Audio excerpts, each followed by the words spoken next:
Pokoknya gini deh, kalau orang jangan merasa benar gak ada salahnya, itu sudah salah gitu. Atau menganggap orang harus benar terus gak bakal salah, ini juga salah. Manusia, semua dari kita itu bisa melakukan sebuah kesalahan, kaidahnya. Kemudian di antara orang bersalah terbagi dua. Yang melakukan kesalahan dengan kesombongannya, nggak bisa dia dinasihati. Urusannya dengan iblis dia. Yang kedua adalah orang melakukan kesalahan, ada dua lagi macam, terbagi dua. Melakukan kesalahan, dia tidak dengan sengaja atau dengan sengaja. Kalau melakukan kesalahan dengan sengaja, yang perlu dibenahi adalah kesadarannya. Yang perlu dibenahi adalah hatinya. Kenapa dia melakukan kesalahan dengan sengaja? Ada melakukan kesalahan tidak sengaja. Nah ini yang banyak dari kita. Kalau melakukan kesalahan dengan sengaja, ya tobat, sadar, selesai, diingatkan. Selagi tidak dengan kesombongan, mudah diingatkan. Tapi ada orang yang melakukan kesalahan dengan tidak sengaja. Ini yang banyak. Nah ini mungkin akan kita kembangkan, melakukan kesalahan tidak sengaja. Ini husnudzan kita kepada hamba Allah dimanapun mereka berada. Orang yang membuat lagu itu, nah, kita itu begini, kadang kita itu pengennya orang itu nggak salah, itu salah. Jadi kalau melihat kesalahan orang langsung dihabis, loh memang kita ini selama ini bergaul dengan siapa? Dengan manusia, bukan dengan malaikat kok. Kita ini kadang-kadang masuk kutub ekstrim. Semua orang kalau salah langsung dihabis, jeder. Wah, dianggap gak punya kebaikan sama sekali. Ini juga salah. Ekstrim yang lain lagi adalah salah sudah dibela, sudah salah dibela. Ini juga nggak benar nih, dua kutub yang salah ini. Melihat orang salah, nggak memilah-milah, nggak bisa. Pokoknya salah begini langsung dihabisin. Kadang di media, di ekspos ini, lu kok merendahkan orang? Memang kita ini selama ini dengan siapa? Dengan manusia bisa salah. Kita pun yang ngomong punya salah banyak kok. Sisi lain sudah salah dibela. Ini semuanya nggak benar dua model manusia ini.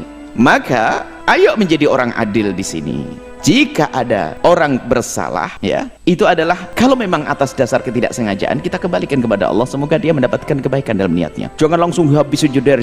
Mungkin niatnya baik, kita tidak tahu itu. Nah, berkenaan dengan kisah lagu tentang Siti Aisyah itu, nah ini kita masih husnudzon. Semoga yang membuat lagu itu niat baik. Memang di sana ada provokasi, ada hamba-hamba yang mencoba merendahkan Sayyidah Aisyah yang tidak pernah rendahkan, dimuliakan oleh Allah.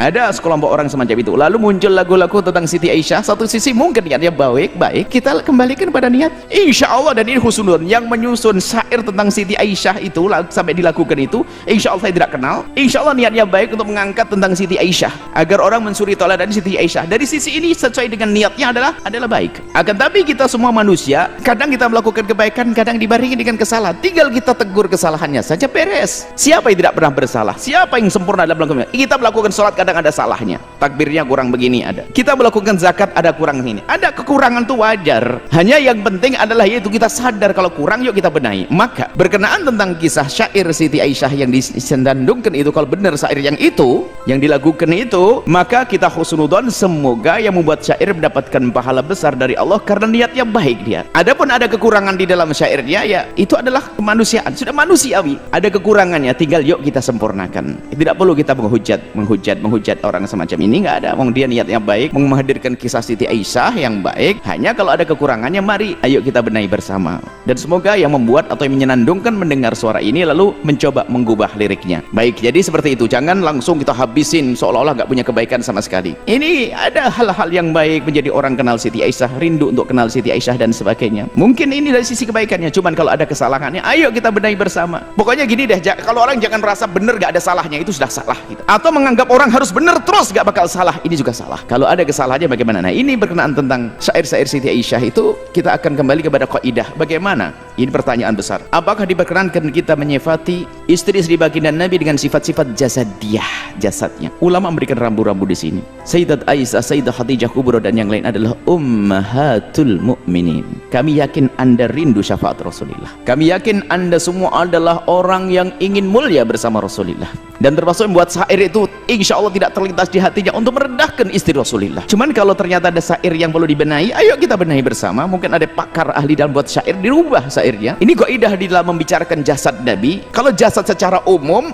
adalah sah. Misalnya apa ya? Tidak mengarah kepada sifat-sifat yang spesial. Karena itu adalah ibu kita. Coba kita dengan ibu sendiri, adik sendiri, kakak sendiri, Anda laki-laki normal, sehat pikiran, sehat hati, nggak mungkin bisa membayangkan atau menceritakan tentang sifat-sifat sisik detail detail tentang adik perempuannya atau ibundanya. Mohon maaf tentang bibir, tentang ini, tidak bisa. Khusus mahramnya itu nggak bisa, kecuali sudah hatinya rusak karena nonton yang enggak tonton ini, sampai naudzubillah sampai ada orang melakukan kehinaan dengan saudaranya sendiri. Ini berbeda. Tapi normal, sehat, punya kemuliaan, nggak bisa menceritakan tentang detail fisik ibundanya. Bagaimana? Yang bakal didengar oleh orang, sementara wanita akan dijaga, ditutup. Menyebut tentang fisik yang sangat pribadi kepada orang lain, dan orang itu bisa saja laki-laki membayangkan nggak bisa, nggak punya adab. Makanya para ulama mengatakan bahasanya kalau bicara tentang mensifati jasadnya istri-istri Nabi, jangan, tidak boleh dilakukan. Itu ibunda kita, ummahatul mukminin, ummahatul mukminin. Jadi jangan sampai kita menyifati sifat-sifat jasad yang semua orang akan membayangkan tentang ininya ini. Bahkan segala sesuatu yang ada hubungannya dengan jasad, mari kita tepes itu ibunda kita. Ibunda kita itu Sayyidat Aisyah. Bahkan wanita-wanita mulia seperti Sayyidat Fatimah Zahra, kita tepis, kita buang. Kalau ada pikiran-pikiran tentang bayangkan tentang ini. Adapun penyebutan Nabi tentang Humairah, banyak riwayat tentang Humairah, ada riwayat palsu, tapi ada juga hadis yang benar tentang Humairah waktu itu tentang baginda Nabi di saat ada orang Habasyah, dakhalal Habasyah yal'abun. Kemudian Nabi kan aturidina antanduri atau hibina antanduri ya Humairah, ya Humairah, apakah kau ingin melihat wahai Humairah? Nah, tapi Nabi menyebut Humairah. Lah Humairah itu dalam bahasa Arab itu apa? Dimaknai adalah kalau untuk menyebut orang itu kan ada, kalau bahasa kita ada orang sawo mateng, kuning langsat, ada macam-macam. Jadi sifat umum, bukan menyifati tentang bibirnya warnanya merah atau pipi merah biru, tidak, bukan itu. Humairah itu adalah menyebut orang yang kulitnya bukan kulit hitam, tapi kalau disebut baydo tidak disebut putih dalam bahasa Arab, sebab putih itu ada kesan baros, belang. Jadi tidak sebut putih, tapi Humairah itu adalah bahasa Nabi, itu bahasa Nabi untuk istri Aisyah. Dan kita tidak perlu mengembangkan makna ini menjadi kemerah-merahan ini itu. Hati-hati, jangan itu. Ini nasihat. Jika mendengar silahkan dengar. Ada syairnya. Nah ini mungkin yang membuat atau ingin mengembangkan lagu ini, coba syairnya dikubah ya, agar kita hadirkan sifat-sifat istimewa dari Sayyidah Aisyah. Selain dia bersifat jasad, apa Sayyidah Aisyah punya kelebihan? Cerdas, sampai dia mujtahidah, termasuk minal muktsirin min riwayatil ahadithi, orang yang paling banyak beratkan hadis. Cerdas, pandai, tangkap, penuh kasih, tegas tapi sejuk wajahnya Nabi Sayyidah Aisyah. Jangan difati dengan sifat, mohon maaf saya tidak tega membacanya. Ada di bait yang pertama ini, barisan pertama itu mulia indah, kemudian bisa diganti setelahnya mulia indah, kemudian berseri, boleh, masih wajar. Tapi itu mulia indah, ada tengah-tengahnya, digantilah dengan mungkin sejuk, wajahnya sejuk, bisa jadi semacam itu. Kemudian ada bait yang bait pertama baris kedua, kami pun tidak bisa membacanya karena saya tidak bisa membaca semacam itu. Bisa diganti itu misalnya dengan mungkin sifatnya ditonjolkan cerdas, pandai, dan penuh kasih sayang, bisa saja diganti seperti itu. Bukan menyifati wajah, saya tidak bisa membacanya.